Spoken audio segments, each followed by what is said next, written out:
প্রথমে সাদা কাগজগুলোকে একটুখানি সরু সরু করে কেটে নিতে হবে। তারপরে এগুলো একটুখানি হার্ড হওয়ার জন্য এগুলোকে দুটো করে ফোল্ড করতে হবে।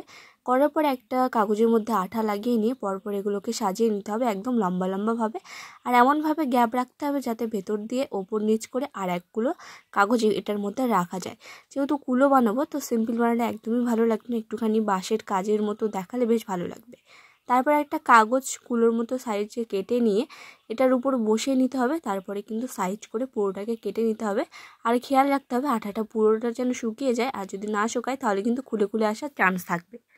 তারপরে একটা কার্ডবোর্ডের মধ্যে সেই কাগজটা বসিয়ে নিয়ে সেটা মাপ করে আবার ভালো করে কেটে নিতে হবে যাতে জিনিসটা একটুখানি হার্ড হয় আর অনেকটা সুবিধা হয় কাজটা করতে।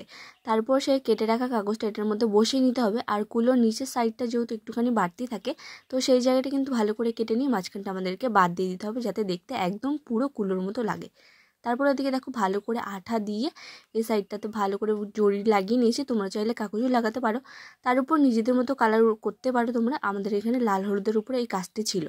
তারপরে এখানে দেখো একটা পাতা ডিজাইন করেছে, সেই পাতাটার ডিজাইনের উপরে নববর্ষ 1432 লিখে দিয়েছি। আর এখন এই পাতাটাকে এখানে আটকে দিলাম, আর সাথে একটা কিন্তু স্বস্তিক চিহ্ন এঁকে দিয়েছি। আরও ডিজাইনের জন্য সাথে কিন্তু এখানে ধান লাগানো হয়েছে। তো কেমন লাগলো কুলোর ডিজাইনটা অবশ্যই কিন্তু কমেন্টে জানিও, আর একটা শেয়ার করে দিও। আজকের মতো টাটা।